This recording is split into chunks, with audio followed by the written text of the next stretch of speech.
Music anime for me is always kind of a difficult topic. I remember when I first got into anime, I read manga more first, and I remember one of my first manga that I was really into was Beck, Mongolian Chop Squad, a band story that absolutely enthralled me all the way through it. When I was first getting into anime, one of the big anime at the time was K-On! And while K-On! Wasn't really the band drama or band story that I really wanted out of the anime, it had a lot of interesting music and relatable fun characters. There's shows like Carol and Tuesday that really bring out the connection that can be brought in through music and a whole different world of experiences you can have, even if it's a band story. Doing it on Mars in the future doesn't really change the core of the story being about two women forming a band together. There are so many great stories out there, great anime that are focused around bands, but also when I look at the music scene in anime, a lot of it is Love Live or other different forms of idol anime. And while I don't really have a problem with Love Live itself, I know a lot of people who really enjoy that stuff. It's not for me. So when I learned about Bocchi the Rock coming out, I was pretty excited. It's about a hermit girl who's jumping in and learning what it is to be in a band, and it sounds like a fun experience to me. Sounds more on the Beck side of things and less on the Love Live side.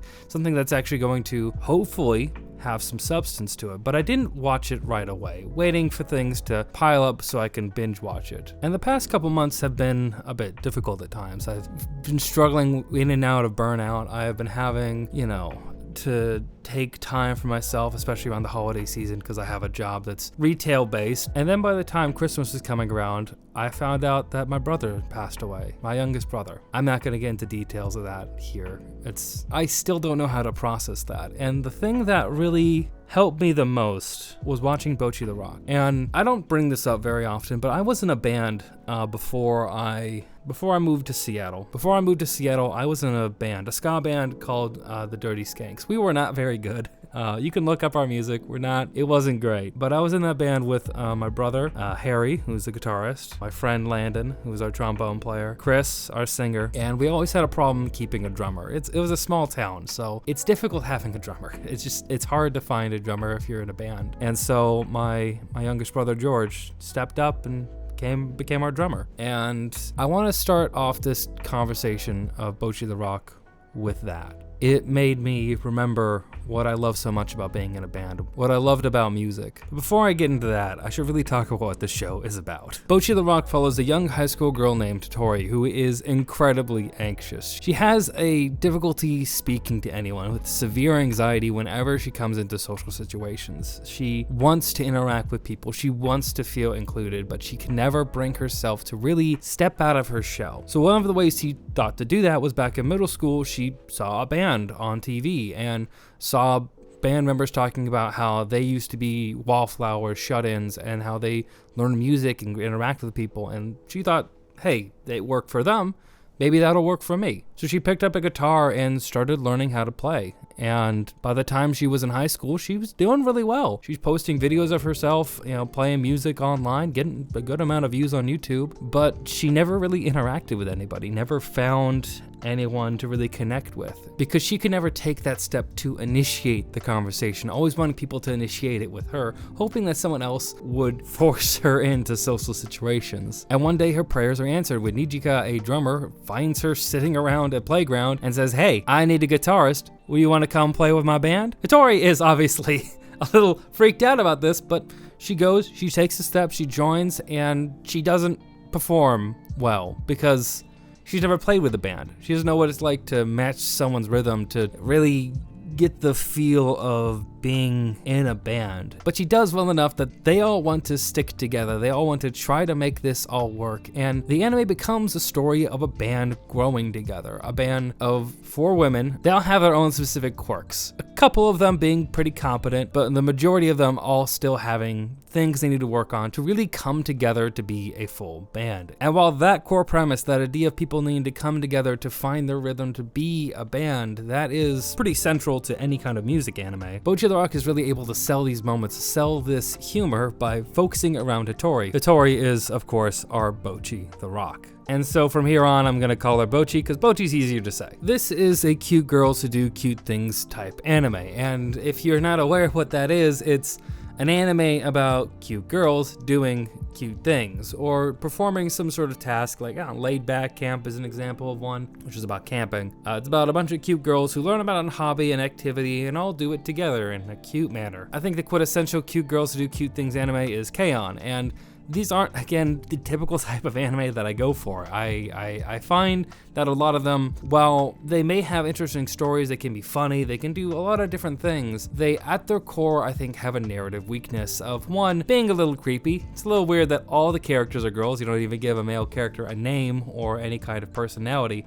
Everything needs to be a girl, and I never feel like that's being done to give girl representation or anything like that, or to like talk about women's struggles. It's never about that I have seen. The only reason they do that is because they want to appeal to anime guys who don't want to see a guy doing this. They don't want to see men. They want to see women doing this because they're cute and moe. They can make plushies out of them, pillows, all these different merchandising opportunities. And I always find that layer really creepy and weird. And it takes away from the show for me because I know deep down that this isn't being done for any kind of purpose, any kind of positive reason. It's being done because it's safe, because it's easier to market. And I like Bocchi the Rock in spite of that, because I do feel that in this anime, and I feel that if there was more of a balance between different genders, at least, it would be more interesting. I think especially for the rock world, it's really strange to not have any real male characters, any real other perspective in that. Again, it's cool to have an all-girl band. I like that. I like that aspect of it. It'd be more interesting if they showed maybe the struggles that an all-girl band would deal with, or maybe just like what it's like dealing with different bands who are mixed gender or all guys, or like having more depth in their narrative outside of just being about cute girls doing a cute thing, which is where I think Bocchi the Rock has potential, because I do like how the show addresses things like, say, social anxiety. Bocchi struggles from extreme social anxiety, and a lot of the show centers around her struggles in interpreting constructive criticism and interpreting social events like going out performing in front of people, and her struggles with that. And one of the best things about the show is that over time you see her get better and better about this, which I think, it's not a surprising thing. Of course, it's what most people do when you have social anxiety characters, but Bocchi, I think, really sells a lot of that here, and the way they also sell what's going on in her mind and then juxtaposing it with how people are actually viewing her. I was reading up on the production of the anime before I started this recording, and one of the more interesting aspects I found is the manga is a 4-koma. It's a 4-panel manga where they have 4 panels. Typically, it's kind of like a comic strip structure in a way, and I don't typically go for a manga like that. I find the story a bit not as fluid to me, and I couldn't tell that it was a 4-koma by the anime. They did a really good job of adapting it and smoothing it out and really making it flow like a one solid story. And looking at the production of that, there's a lot of adjustments they of course made. I really think that this anime brings out in its animation a lot of different kind of jokes that you really wouldn't get from other anime. There's a lot of quick gags that are really fun and really engaging. And there's a lot of times when Bocchi's getting in her own mind about things, when she's freaking out, that they use mixed media like, say, claymation, or I think there's an Undertale reference later in the anime that's really specific and strange. And it all forms this really fun atmosphere where you don't really know where they're going to go with their jokes, with their humor, how they're going to build something up. And it interestingly enough, kind of reminds me of an anime that is not itself a musical anime, but has a lot of identity towards its music, which is Fooly Cooly, which is an anime that also did a whole bunch of mixed media jokes, a whole bunch of adventuring when it came to animation. And I feel like Bocchi has a similar aspect to it that I found incredibly fun throughout it. It constantly keeps you on your toes when you don't really know where it's going to go. There's references, there's jokes. It really adds to this whole atmosphere. And of course, on top of that, the thing that makes it all come together is the music. The music in this anime is exceptional. I love the music that they do. I love going back and listening to the songs that they did. And it's all the better, seeing where Bocchi comes up, how they get more comfortable in the band. This is an anime that reminded me what I love about music. And as I mentioned earlier, there was specific feelings I was having at that moment. But also there was just a genuine feeling of that emotion of being in a band, of being with people and being awkward, being bad, things not clicking, and struggling to make that work, but still having fun while you're doing that.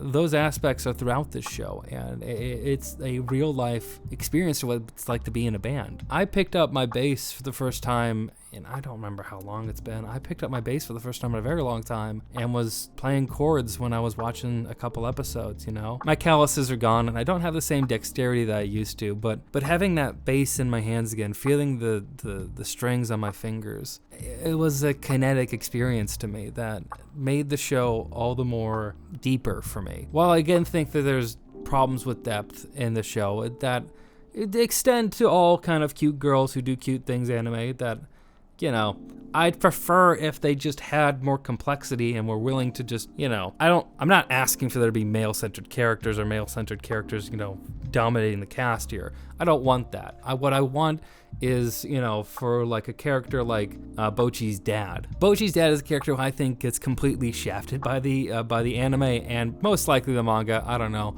But they don't give him a face, but he is a key figure in Bocchi's life. He is the guy whose guitar she uses to start, you know, who is the most proud and excited to see her play, who is really just wants to see her succeed so much, and they don't give him that much characterization. They don't give him a face, you know, and I think things like that make the show, in a way, narratively weaker. It would be nicer to have more depth and more range in this, instead of keeping things to only being female-focused characters, because again, I feel like it's not being done because they want to focus on women's voices. It's being done because they want to appeal to anime fans who just want to see a cute girl. That being said, this is a show that really connected with me in a lot of ways. Connected with me when I was in a rough situation, which, you know, I'm doing fine now. You know, you take it every day, but it reminded me what it was like to be in that band, to be, you know, the connection I had with my brothers and with my friends. And it's something I held in my heart when I, you know, this was before I was funeral. So afterwards I went to his funeral and was able to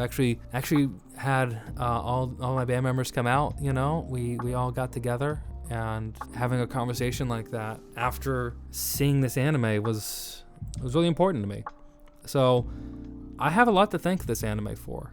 No matter what I might criticize it for, at the end I think it is an emotionally resonant anime that is able to really look at its key aspects of it and nail every single one.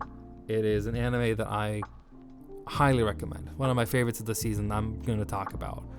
And yeah, check this fucking anime out. I hope Bocchi the Rock gets a second season, because by the end of this anime, I feel like we're just getting to Bocchi starting to come out of her shell, starting to really take that role that I know she has in her, and I cannot wait to see that go. I cannot wait to see the progress, to see the next step, the next evolution, and I want a season 2 so bad. But yeah, thank you for listening to me rant about this anime. I really appreciate it here. This is maybe a bit more emotional than you may have expected, but you know, that's Bocchi the fucking Rock. So keep around. I'm going to be doing more reviews here. I got some really exciting videos coming up, some collaborations, some audience-chosen reviews that I'm going to be doing. So stick around. It's going to be a lot of fun. Subscribe for more of me, and I hope you have a great day, a great night, or whatever it is you're having. And stay rad.